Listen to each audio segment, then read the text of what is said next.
نحمده ونستعينه ونستغفره ونؤمن به ونتوكل عليه ونعوذ بالله من شرور أنفسنا ومن سيئات أعمالنا من يهده الله فلا مضل له ومن يضلله فلا هادي له ونشهد أن لا إله إلا الله وحده لا شريك له ونشهد أن محمدا عبده ورسوله أما بعد فإن خير الحديث كتاب الله وخير الهدي هدي محمد صلى الله عليه وسلم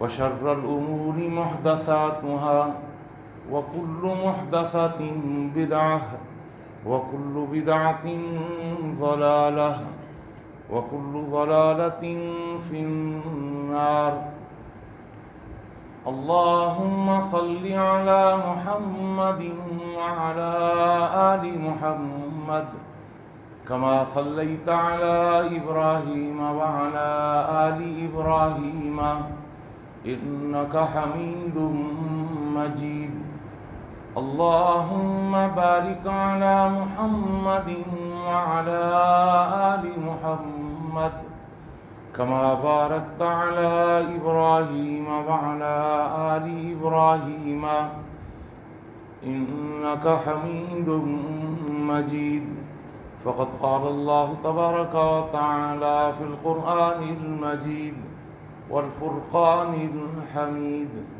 أعوذ بالله السميع العليم وبوجهه الكريم وسلطانه القديم من الشيطان الرجيم بسم الله الرحمن الرحيم إنما يخشى الله من عباده العلماء رب اشرح لي صدري ويسر لي أمري واحلل عقدة من لساني يفقه قولي سبحانك لا علم لنا إلا ما علمتنا إنك أنت العليم الحكيم اللهم انفعنا بما علمتنا وعلمنا ما ينفعنا وزدنا علما اللهم إنا نعوذ بك من علم لا ينفع ومن قلب لا يخشع ومن نفس لا تشبع ومن دعوة لا تسمع ہر قسم کی تعریفات و تحمیدات، تسبیحات و تقدیسات، تہلیلات و تمجیدات اور تہنیات و تکبیرات اس اللہ جل جلالہ عم نوالہ کے لیے جس کی جتنی بھی تعریفیں بیان کی جائیں، جس کی جتنی بھی حمد و ثنا بیان کی جائے اور جس کی جتنی بھی تحسین و ستائش بیان کی جائے اور جس کے لیے جتنے بھی شکریہ کے کلمات ادا کیے جائیں کم ہیں۔ حق یہ ہے کہ حق ادا نہیں ہو سکتا۔ حمد و ثنا کے بعد درود و سلام نازل ہوں دونوں جہانوں کے سردار پیغمبر آخر الزماں حضرت محمد مصطفیٰ صلی اللہ تعالی علیہ وآلہ وسلم کی ذات اقدس پر، جسد اقدس پر، روح اقدس پر، بے شمار بے حد و حساب، انگنت لا تعداد کہ جنہیں اللہ تعالیٰ نے ساری کائنات کے لیے رہبر، رہنما اور تمام جہان والوں کے لیے رحمت بنا کے بھیجا ہے۔ مختصر سی حمد و صلات کے بعد قرآن مجید کا 22واں پارہ 35ویں سورت سورہ فاطر کی آیت نمبر 28 آپ کے سامنے تلاوت کی ہے۔ اللہ تعالیٰ سے دعا ہے اللہ مجھے اور آپ کو، ہم سب کو قرآن مجید کا صحیح فہم اور قرآن مجید کی صحیح سمجھ عطا فرما دے، اور جمعے کی وساطت سے میں اور آپ جو بھی قرآن و حدیث کی باتیں اور نصیحتیں سنتے اور سناتے ہیں، اللہ ہمیں ان پر اخلاص کے ساتھ عمل پیرا ہونے کی بھی توفیق عطا فرما دے۔ اللہ تعالیٰ نے اس کائنات کے اندر اور اس کائنات سے باہر بہت ساری اپنی مخلوقات پیدا کی ہیں، اور اللہ کی اتنی مخلوقات ہیں کہ ہم اللہ کی مخلوقات کو شمار بھی نہیں کر سکتے۔ ایک ایک ذرہ اللہ کی مخلوق ہے، جاندار اور بے جان۔ جانداروں میں انسان، جنات، حیوانات، پھر حیوانات میں پرندے، درندے، کیڑے مکوڑے، اور کیڑے اور مکوڑوں کے اندر پھر حشرات الارض، چھوٹے چھوٹے بھونگے، لیکن ان میں بھی اللہ نے زندگی رکھی ہے۔ پھر اس سے آگے بڑھ کر وہ چیزیں جن کا تعلق نباتات سے ہے، اشجار سے ہے۔ آج کی سائنس یہ کہتی ہے کہ ان کے اندر بھی زندگی ہے۔ ایک پودا جو ہوتا ہے، ایک پلانٹ جو ہوتا ہے، اس میں بھی زندگی ہوتی ہے۔ وہ جیتا ہے، وہ مرتا ہے، وہ مرجھاتا ہے، اس کو آب و ہوا کی، دھوپ کی ضرورت ہوتی ہے۔ بلکہ انسان نے چونکہ اتنی ترقی کر لی ہے، وہ نباتات کے بارے میں اب یہ علم رکھتے ہیں کہ نباتات کے اندر بھی پیر ہیں، ایک نر ہے، ایک مادہ ہے۔ ان میں پیوند کاری ہوتی ہے۔ پیوند کاری نہ ہو تو وہ درخت پھل ہی نہیں دیتا، یا ایک مادہ درخت کو ایک نر درخت کے ساتھ نہ کھڑا کیا جائے تب بھی وہ پھل نہیں دیتا، وغیرہ وغیرہ۔ تو اللہ کی جاندار کتنی ساری مخلوقات ہیں اور اللہ کی بے جان کتنی ساری مخلوقات ہیں، ہم تو شمار ہی نہیں کر سکتے۔ کہاں کہاں اللہ کی مخلوق، ایک ایک ذرہ زمین پر پڑا ہوا اللہ کی مخلوق، زمین پر ایک ایک درخت، اس درخت کے اوپر ایک ایک پتا اللہ کی مخلوق۔ ایک پتے کو اگر اٹھا کر کے دیکھیں تو اس پتے کے اندر جو اللہ نے باریک باریک رگیں اور اس کی شریانیں جو بنائی ہوئی ہیں، جو ڈیزائننگ بنائی ہوئی ہے، کیا ایک ایک پتے کی کٹنگ، اس کا سائز، ہر چیز اللہ کی مخلوق ہے۔ ان تمام مخلوقات کے اندر پھر آبی مخلوق، بری مخلوق، بری مخلوق اور بحری مخلوق، کتنی اللہ کی مخلوقات ہیں۔ ان تمام مخلوقات میں اور آپ جانتے ہیں کہ سب سے بڑھ کر، سب سے زیادہ عظمت کے اعتبار سے، مرتبے کے اعتبار سے، منصب کے اعتبار سے، عزت کے اعتبار سے، فضیلت کے اعتبار سے، مقام کے اعتبار سے سب سے بڑھ کر اگر اللہ کی کوئی مخلوق ہے تو وہ حضرت انسان ہے۔ فرشتوں سے بھی بڑھ کر، جنات سے بھی بڑھ کر۔ حالانکہ جنات بھی ذی شعور ہیں، انسان بھی ذی شعور ہیں، لیکن آپ دیکھیے انسانوں کے بارے میں اللہ کا قرآن بھرا ہوا ہے۔ جنات کی فضیلت نہیں ملے گی آپ کو۔ 1,24,000 انبیاء علیہ السلام جو آئے ہیں وہ انسانوں میں آئے ہیں، جنوں میں کوئی نبی پیدا نہیں ہوا۔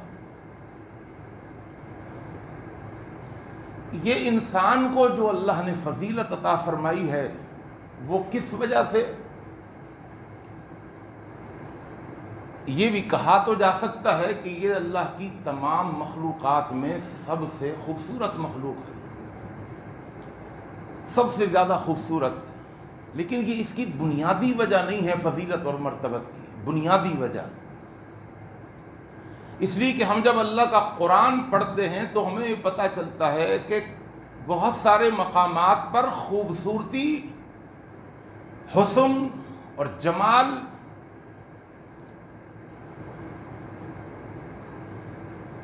وہ بہت پیچھے رہ جاتا ہے، بہت پیچھے رہ جاتا ہے۔ اگر حسن و جمال کی وجہ سے خوبصورتی ملنی ہوتی تو ابو لہب کو مل جاتی۔ حسن و جمال کی وجہ سے اگر خوبصورتی کی وجہ سے اگر فضیلت ملنی ہوتی، کوئی مرتبہ ملنا ہوتا، کوئی مقام ملنا ہوتا، پتہ یہ چلا کہ انسان کی یہ جو فضیلت ہے، یہ جو مقام، یہ مرتبہ، یہ منصب ہے، وہ اس کے حسن و جمال کی وجہ سے نہیں ہے۔ حالانکہ حسن و جمال میں بھی یہ اپنی مثال آپ ہے۔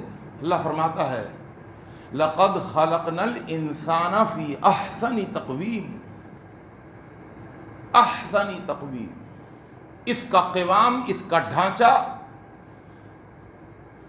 اس کا جسم، اس کے جسم کے اندر جو اللہ نے کمالات رکھے ہیں، جو خوبیاں رکھی ہیں، جو اللہ نے صلاحیتیں رکھی ہیں، جو توانائیاں رکھی ہیں عقل و فکر کی، جو اللہ نے اس کے اندر قوتیں پیدا کی ہیں، ان کی وجہ سے اسے بڑا اکرام ملا۔ وَلَقَدْ كَرَّمْنَا بَنِي آدَمَ وَحَمَلْنَاهُمْ فِي الْبَرِّ وَالْبَحْرِ وَرَزَقْنَاهُمْ مِنَ الطَّيِّبَاتِ وَفَضَّلْنَاهُمْ عَلَى كَثِيرٍ مِّمَّنْ خَلَقْنَا تَفْضِيلًا، ہم نے فضیلت دی اس کو، عَلَى كَثِيرٍ مِّمَّنْ خَلَقْنَا تَفْضِيلًا۔ سب سے بڑا کہ خلقت بیدی، مخلوق چیونٹی بھی ہے، مخلوق ایک کیڑا اور مکوڑا بھی ہے۔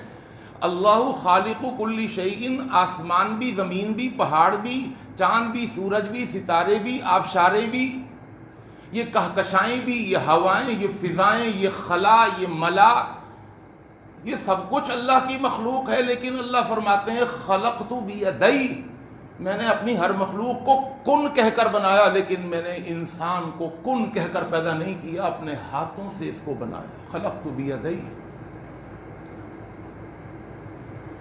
نفخت فیہ من روحی، یہ اعزازات ہیں، اس کے اندر میں نے اپنی روح پھونکی، اپنی روح اللہ نے پھونکی۔ لیکن یاد رکھیے اس کی جو اصل فضیلت ہے، اس کی فضیلت اور مرتبت کی جو اصل بنیاد ہے، وہ اس کی خوبصورتی نہیں ہے۔ حالانکہ اپنی خوبصورتی میں بھی اپنی مثال آپ ہے، اپنے حسن و جمال میں بھی یہ اپنی مثال آپ ہے، لیکن اس کی اصل وجہ فضیلت اور مرتبت کی علم ہے۔ یہی وجہ ہے اگر آپ قرآن مجید کا ترجمے سے مطالعہ کریں تو آپ کو تخلیق انسان اور تعلیم انسان ساتھ ساتھ نظر آئیں گے۔ اللہ نے جہاں تخلیق کا ذکر کیا، وہاں اللہ نے تعلیم کا بھی ذکر کیا۔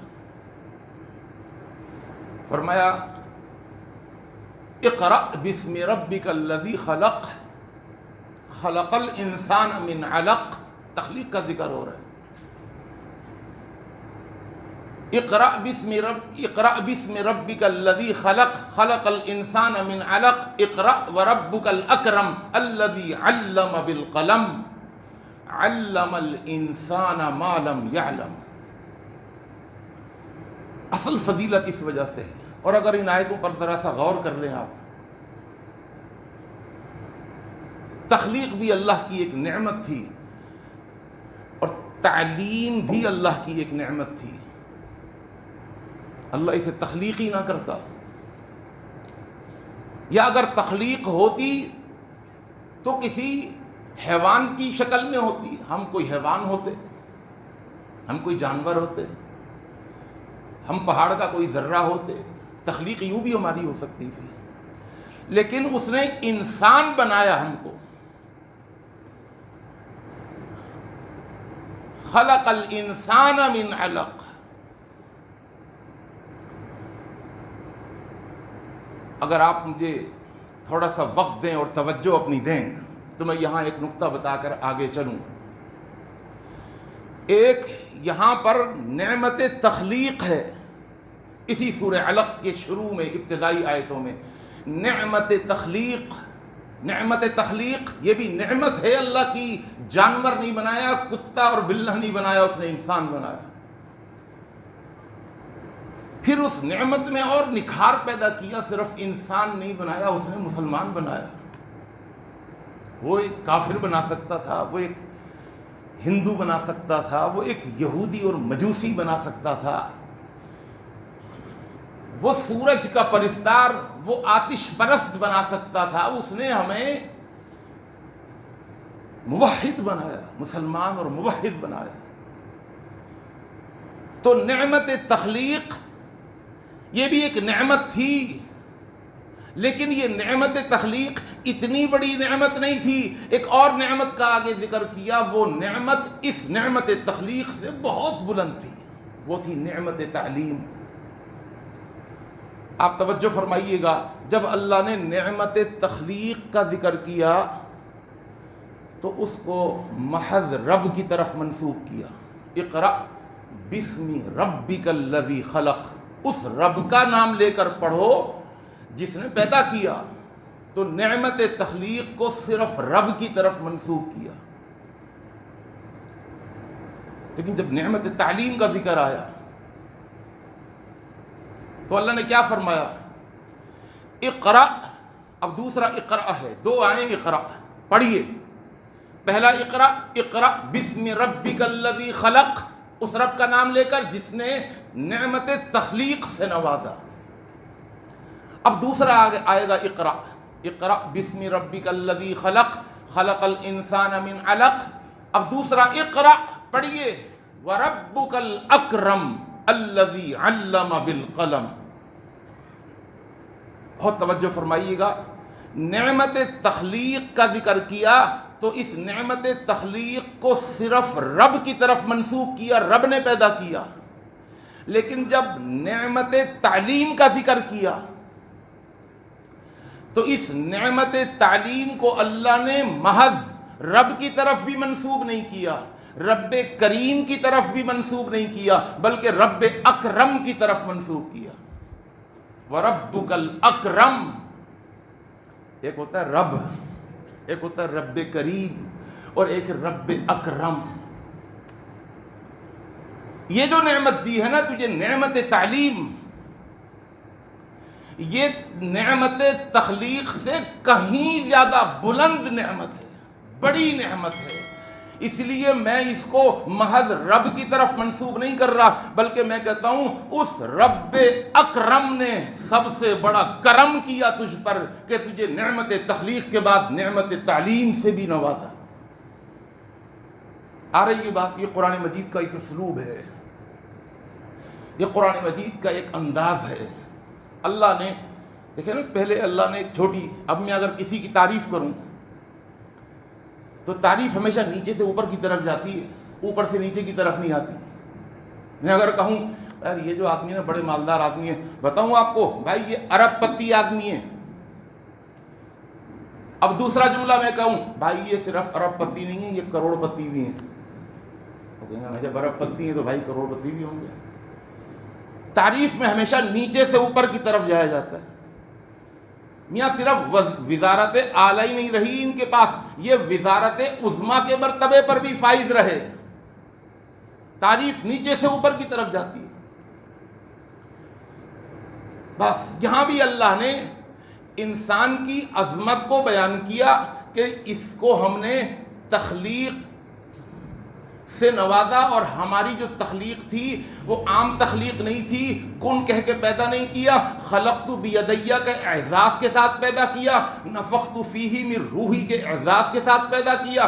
وَلَقَدْ كَرَّمْنَا بَنِي آدَمَ وَحَمَلْنَاهُمْ فِي الْبَرِّ وَالْبَحْرِ وَرَزَقْنَاهُمْ مِنَ الطَّيِّبَاتِ وَفَضَّلْنَاهُمْ عَلَى كَثِيرٍ مِّمَّنْ خَلَقْنَا تفضیلا کے اعزاز کے ساتھ پیدا کیا. لیکن اس کو ہم نے اعزاز اور بھی نوازا ہے، ایک اعزاز اور بھی دی. اللہ وہ کیا کہ اقرأ وربک الاکرم، ایک سب سے بڑھ کر کرم والے رب نے اس پر ایک بہت بڑا کرم یہ کیا کہ علم بالقلم، علم الانسان ما لم یعلم. یہی وجہ ہے کہ جتنی بھی ترقی ہوتی ہے وہ علم کی وجہ سے ہوتی ہے.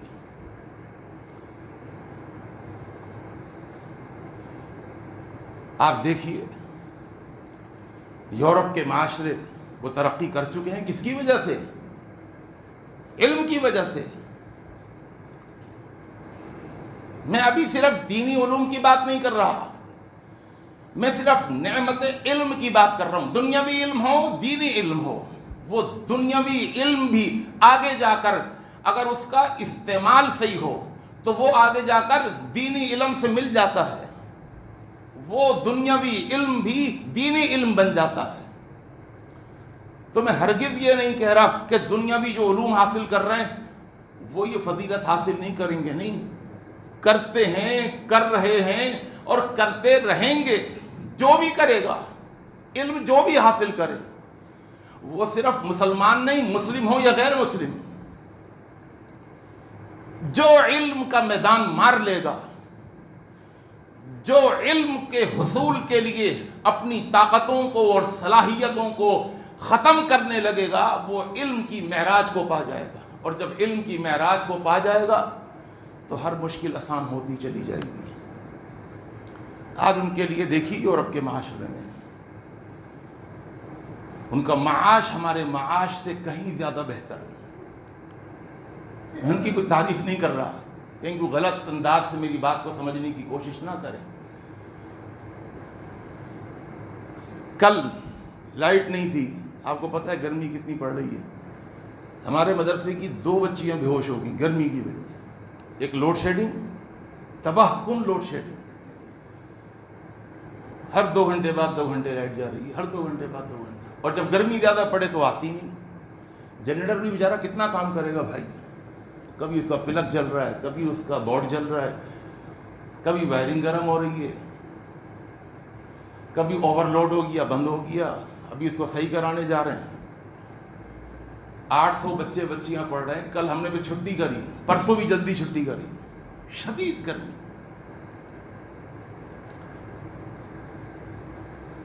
بیڑا غرق ہو کے رہ گیا۔ وجہ کیا ہے؟ ہمارے پاس علم نہیں ہے، دنیاوی علوم میں بہت پیچھے رہ گئے، تیسری دنیا کے لوگ کہلاتے ہیں۔ حالانکہ علم ایک ایسی چیز ہے کہ اس سے انسان فضیلت حاصل کرتا ہے۔ میں نے عرض کیا جمعے کے شروع کے اندر کہ انسان کی فضیلت، انسان کا مرتبہ، انسان کا مقام، انسان کا منصب اس کی خوبصورتی کی وجہ سے نہیں ہے، بلکہ اس کے علم کی وجہ سے۔ اور آپ دیکھیے ہر چیز میں علم کی ضرورت ہے۔ ایک بریانی پکانے والے کو بھی علم کی ضرورت ہے نا بھائی، علم کے بغیر بریانی پک جائے گی؟ آپ کہیں جی کیسے نہیں پکے گی، چاول بھی بالکل 200 روپے کلو والا چاول رکھا ہوا ہے، اور گوشت بھی کوئی معمولی گوشت نہیں ہے، یہ ڈنڈا بریانی کا کہہ کے منگوایا گوشت، یہ عدلے کا گوشت ہے نا جی۔ مسالے بھی رکھے ہوئے ہیں، سلنڈر بھی رکھا ہوا ہے، آگ بھی پوری ہے، برتن بھی سارے موجود ہیں، ہر چیز مہیا کی ہوئی ہے۔ بھائی بریانی بنانے والا اگر اس کے پاس بریانی بنانے کا علم نہیں ہے، وہ بریانی نہیں بنے گی، وہ ہپا بن جائے گا، وہ کھچڑی بن جائے گی۔ علم کی وجہ سے بریانی بنتی ہے، علم کی وجہ سے قورمہ بنتا ہے۔ آپ کسی بھی فیلڈ کے اندر اس مثال کو ہر جگہ پر فٹ کر سکتے ہیں۔ ایک سونار جو سونے کا علم جانتا ہے، ایک لوہار جو لوہے کا علم جانتا ہے، علم جب آ گیا تو اس کے لیے سونار کا کام کرنا آسان ہو گیا، اور علم نہیں آیا تو سونار کا کام کرنا بڑا مشکل ہے۔ ایک لوہار کے لیے لوہے کو ٹیڑھا کرنا، لوہے کو اپنی مرضی کے مطابق اسے بینڈ کرنا، اسے سیدھا کرنا اس کے لیے آسان ہے، اس لیے کہ اس کے پاس علم ہے۔ ایک درزی کے پاس کپڑے کی کٹنگ کا علم ہے، اس کو سلائی کا علم ہے۔ بٹھا دیں کسی اچھی مشین کے اوپر کسی غیر درزی کو، بوس کی کپڑا دے دیں کہ بڑا مہنگا کپڑا ہے، وہ چاہے مہنگا کپڑا ہو کچھ ہو، اگر سینے کا علم نہیں ہے وہ بیڑا غرق کر دے گا کپڑے کا۔ گاڑی کو میں کہہ رہا ہوں نا ہر جگہ فٹ کریں، علم آپ کو ہر جگہ اس کی ضرورت، اس کی اہمیت کا اندازہ ہوگا۔ ایک گاڑی ہو، کون سی گاڑی؟ میں چھوٹی موٹی سوزوکی کی بات نہیں کر رہا، میں بات کر رہا ہوں ایک فارچونر گاڑی ہے، آپ پراڈو دے دیں، لینڈ کروزر دے دیں، لیکن اس کو دیں جسے گاڑی چلانے کا علم نہیں ہے۔ بھائی لاہور جانا ہے یہاں سے، لاہور، وہ یہاں سے گلشن تک نہیں پہنچے گا۔ علم نہیں ہے، ہر چیز میں علم کی ضرورت ہے، ہر فیلڈ میں علم کی ضرورت ہے۔ خطابت کا بھی ایک علم ہے، میں اپنی مثال دے دوں۔ میں اگر کسی بھائی سے کہوں آئیے جی آپ عمر میں بھی زیادہ ہیں ماشاءاللہ مجھ سے، یہاں ممبر پہ کھڑے ہو جائیے اور آپ نے صرف 5 منٹ کا جمعہ پڑھانا ہے۔ لِكُلِّ فَنٍ رِجَالٌ، ہر فن کے لیے آدمی الگ ہوتے ہیں۔ 5 منٹ کھڑے ہوں گے، حالانکہ ویسے بہت بولنے والے ہوں گے، یہاں آنے کے بعد کہیں گے یار پتہ نہیں سمجھ بھی نہیں آ رہا، وہ زبان میں الفاظ آ ہی نہیں رہے۔ ہر چیز کے اندر، ہر شعبے کے اندر، چھوٹا سے چھوٹا شعبہ ہو، بڑے سے بڑا شعبہ، علم چاہیے۔ پائلٹ کو علم چاہیے، جہاز اڑانے کا علم، ٹیک آف کیسے کرنا ہے، اس کی لینڈنگ کیسے کرنی ہے، اس کی سپیڈ کیسے بڑھا، علم، ہر جگہ علم چاہیے۔ یہی وجہ اللہ کا قرآن کہتا ہے هل يستوي الذين يعلمون والذين لا يعلمون، کیا وہ جن کے پاس علم ہے اور جن کے پاس علم نہیں ہے کیا وہ برابر ہو سکتے ہیں؟ نہیں ہو سکتے۔ جن کے پاس علم تھا وہ آج ترقی کی معراج کر چکے ہیں، وہ جانتے نہیں لوڈ شیڈنگ کیا ہوتی ہے، وہ جانتے نہیں کہ زندگی کی ضرورتیں کس طرح مشکل ہوتی ہیں، وہ نہیں جانتے۔ اپنی علم کی وجہ سے، اپنے ہنر کی وجہ سے، اپنی صلاحیتوں کی وجہ سے وہ آج تیسری دنیا سے نکل کر دوسری دنیا اور دوسری دنیا سے نکل کر وہ پہلی دنیا والوں میں شامل ہو چکے ہیں۔ اور ہمارے یہاں تو بند، اسکول بند، مدرسے بند، ہر چیز بند۔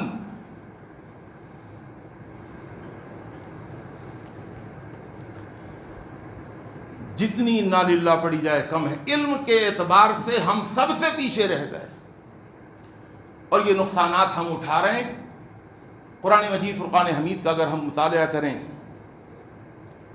اللہ تعالیٰ نے فرمایا، دیکھیے علم والوں کے بارے میں،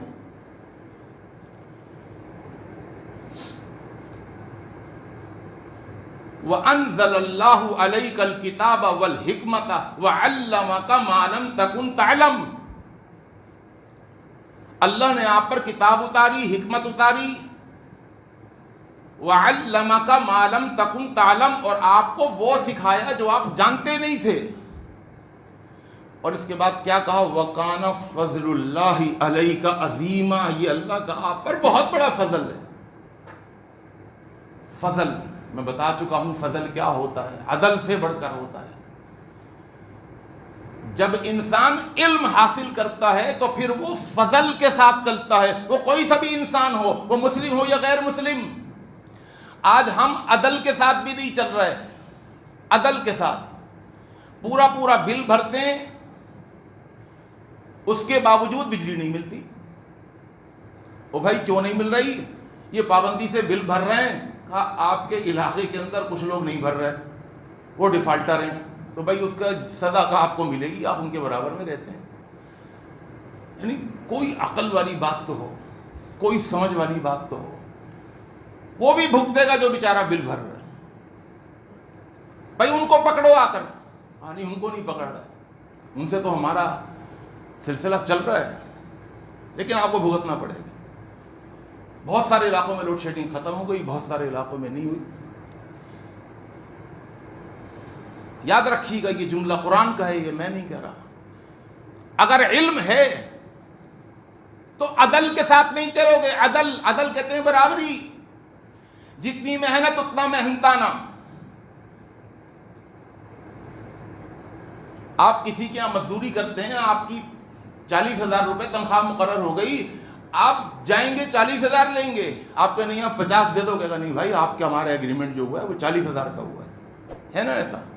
اب وہ نہیں آپ 50 دے دو، کہے گا نہیں بھائی 50 نہیں، 1 سال کے بعد دیکھیں گے آپ کی تنخواہ بڑھائیں گے۔ ایسا ہی ہوتا ہے،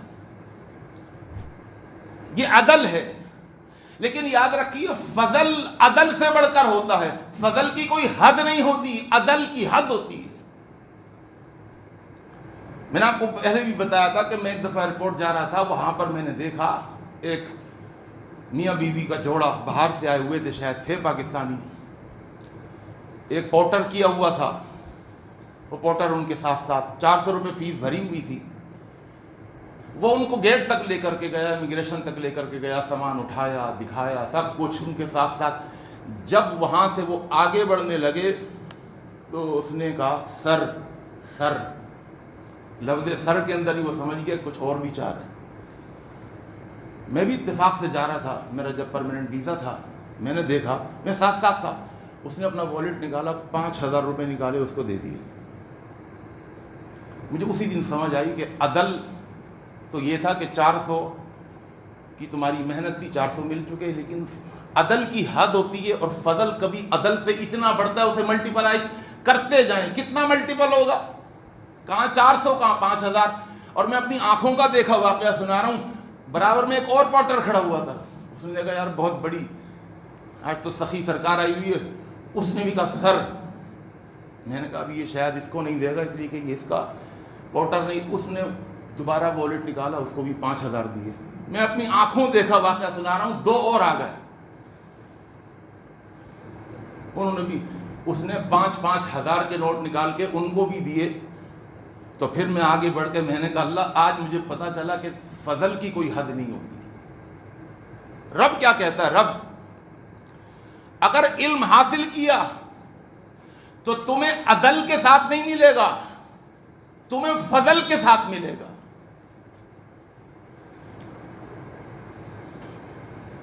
اسی فضل سے فضول بھی نکلا ہے، فضول ہماری اردو زبان میں ہم کہتے ہیں فضول میں خرچہ کر دیا، یعنی خرچہ جتنا ہونا چاہیے تھا یہ فضول میں اوپر، یہ جو اوپر کا ہوتا ہے نا یہ فضول ہوتا ہے، اس کی کوئی حد نہیں ہوتی۔ وَقَانَ فَضْلُ اللَّهِ عَلَيْكَ عَظِيمًا، یہ جو اللہ نے آپ کو علم دیا، آپ کو وہ سکھایا جو آپ نہیں جانتے تھے، یہ اللہ کا فضل ہوا ہے آپ پر۔ علم اگر حاصل کر لیا، اللہ کی قسم عدل کے ساتھ نہیں بلکہ فضل کے ساتھ انسان چلتا ہے، وہ لینے والا نہیں ہوگا، وہ دینے والا بن کر آگے چلے گا۔ اور یاد رکھیے میں نے جو آپ کو بتایا تھا اچھے طریقے سے ذہن میں رکھیے گا کہ انسان کی یہ جو خوبی اور یہ تعریف اور یہ فضیلت جو آئی ہے وہ اس کی خوبصورتی کی وجہ سے نہیں ہے، اگرچہ یہ اپنی خوبصورتی میں بھی اپنی مثال آپ ہے، یہ اس کے علم کی وجہ سے۔ آئیے میں اللہ کا قرآن آپ کو سناؤں۔ آپ نے حضرت یوسف علیہ السلام کا واقعہ بارہا سنا ہے، میں صرف چند آیتیں پڑھ کر آپ کو بتاؤں کہ اللہ کا کیا خزانہ ہے، آج ہم قرآن سے کیا کچھ سیکھ سکتے ہیں۔ حضرت یوسف علیہ السلام کا پورا واقعہ آج سے تقریباً کوئی 12 سال پہلے میں نے تفصیل سے سورہ یوسف کی تفسیر بیان کری تھی، اس میں نے ذکر کیا تھا۔ چند آیتیں جو میرے موضوع سے متعلق ہیں، اگر آپ نے سنا تو آپ کا ایمان تازہ ہو جائے گا، لیکن غور سے سنیے گا۔ یوسف علیہ السلام بکتے بکاتے کہاں گئے؟ عزیز مصر کے پاس، مصر چلے گئے، کنعان سے نکلے اور مصر چلے گئے، ہم نے یہ سب سنا ہوا ہے۔ کیوں بھائی، کیا خوبصورت نہیں تھے یوسف علیہ السلام؟ اور خوبصورت نہیں تھے؟ اتنے خوبصورت، اتنے حسین و جمیل۔ اللہ کے نبی صلی اللہ علیہ وسلم فرماتے ہیں جب اللہ نے حسن کو پیدا کیا، حسن بھی اللہ کی مخلوق، خوبصورتی بھی اللہ کی مخلوق، جمال، اللہ نے جب خوبصورتی کو پیدا کیا تو پوری خوبصورتی کو 2 حصوں میں تقسیم کر دیا، اور اللہ نے اس کا ایک حصہ وہ پوری دنیا کے حسینوں میں اللہ نے بانٹ دیا، 2 حصوں میں تقسیم کیا سنا، اور جو ایک حصہ رہ گیا اللہ نے اکیلے یوسف کو دے دیا۔ کیا حسن ہوگا، کیا حسن! اللہ کا قرآن کہتا ہے فَلَمَّا رَأَيْنَهُ، جب زلیخا نے دیکھا کہ میں وزیر مالیات کی بیوی اور یوسف کو اپنے قریب کرنا چاہتی ہوں، اور اب چاروں طرف شہر میں یہ بات پھیل چکی ہے کہ یہ عورت صحیح نہیں ہے، یہ اپنے نوکر، اپنے غلام کو اپنے اوپر فریفتہ کرنا چاہتی ہے، اس کے اوپر ڈورے ڈال رہی ہے۔ کہا تمہیں کیا پتا یوسف کا حسن، تم نے تو دیکھا ہی نہیں ہے نا ابھی، آؤ میں تمہیں ایک جھلک دکھاؤں اپنے یوسف کی۔ اللہ کا قرآن کہتا ہے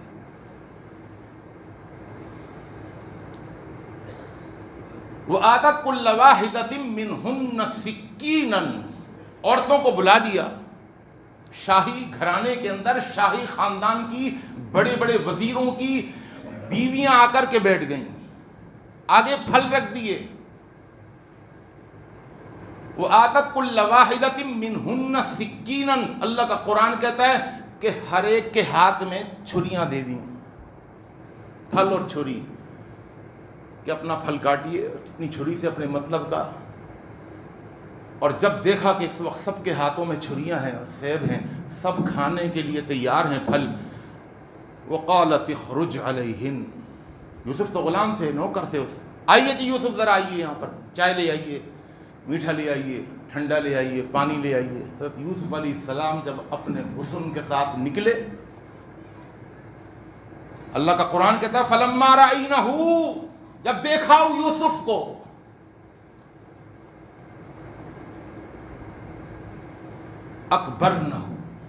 اکبرنہ، بہت بڑا سمجھا حسن کے اندر. کتنا بڑا سمجھا؟ عقلیں جواب دے گئیں، اتنا بڑا سمجھا. عقل یہ کہتی تھی اب تک چند لمحے پہلے کہ ہاتھ میں چھری ہے، چھری اٹھانے کی وجہ پھل کا کاٹنا ہے. عقل یہ سمجھا رہی تھی، عقل کے ساتھ چل رہی تھی. پھل بھی اٹھا لیا تھا، ارادہ یہ تھا، توجہ یہ تھی کہ ہم ان چھریوں سے ان پھلوں کو کاٹیں گی. لیکن اللہ کا قرآن کہتا ہے فَلَمَّا رَأَيْنَهُ، جب یوسف کے حسن کے جلووں کا نظارہ کیا، اکبرنہ، اپنی عقل سے بھی اوپر چلی گئی، عقل پیچھے رہ گئی. وَقَطَّعْنَ أَيْدِيَهُنَّ، پھل نہیں کاٹے، اپنے ہاتھ کاٹ لیے. جان بوجھ کے کوئی ہاتھ نہیں کاٹتا بھائی، یہ جان بوجھ کے نہیں کاٹے، اپنے ہوش و حواس سے باہر نکل گئی. کہا تم نے تو ایک لمحے کی جھلک دیکھی، ہاتھوں کو کاٹ لیا، اور میرے گھر میں تو 24 گھنٹے یوسف میری آنکھوں کے سامنے رہتا ہے. اللہ کا قرآن کہتا ہے، بڑا دلچسپ واقعہ ہے. وَقُلْنَا، اور کہنے لگی، حاشا للہ، اللہ کی پناہ، ما ھذا بشرا، یہ تو انسان ہو ہی نہیں سکتا، ان ھذا الا ملک کریم، یہ کوئی معزز فرشتہ تھا جو آسمانوں سے زمین پر اترا ہے.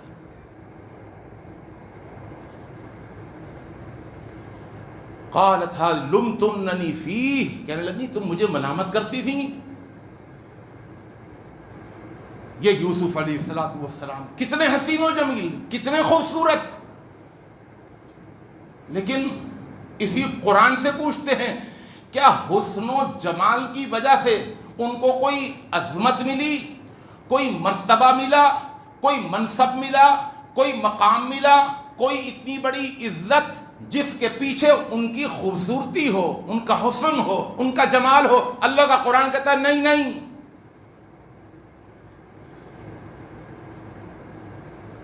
ان کی خوبصورتی کو بھائیوں نے کیا نہیں دیکھا تھا،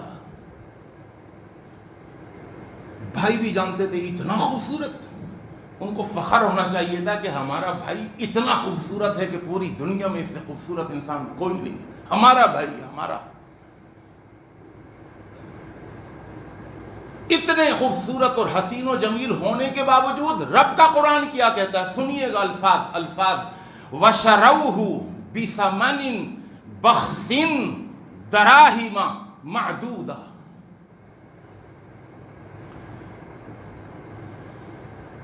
حسن کے باوجود، جمال کے باوجود وہ کنعان کے اندھیرے کنویں کے اندر پڑے ہوئے. سمجھیے گا بھائی، کنعان کے اندھیرے کنویں میں پڑے ہوئے، حسن کے باوجود. فَأَلْقَيَاهُ فِي غَيَابَةِ الْجُبِّ، پھر وہاں سے نکالا. ایک قافلہ گزر رہا تھا، یوسف کے بھائیوں نے کہا یار ایسا کرتے ہیں اس کو بیچ دیتے ہیں. بھائی کو بیچنے لگے، کیوں بھائی کیا خوبصورتی جب نہیں تھی، خوبصورتی کام نہیں آئی، عظمت نہیں ملی، عزت نہیں ملی. وہ آزاد ہونے کے باوجود غلام بن گئے، ان کی خوبصورتی نے ان کی آزادی کو بھی چھین لیا، غلامی کا دھبا لگ گیا. پھر خریدار آ گئے، قافلہ گزر رہا تھا، کہا کتنے کا؟ انہوں نے کہا جی اتنے کا بیچیں گے. کہا نہیں سفر میں ہمارے پاس اتنے پیسے نہیں ہیں. وہ تو بیچنا چاہتے تھے، جان چھڑانا چاہتے تھے. اللہ کا قرآن کہتا ہے وَشَرَوْا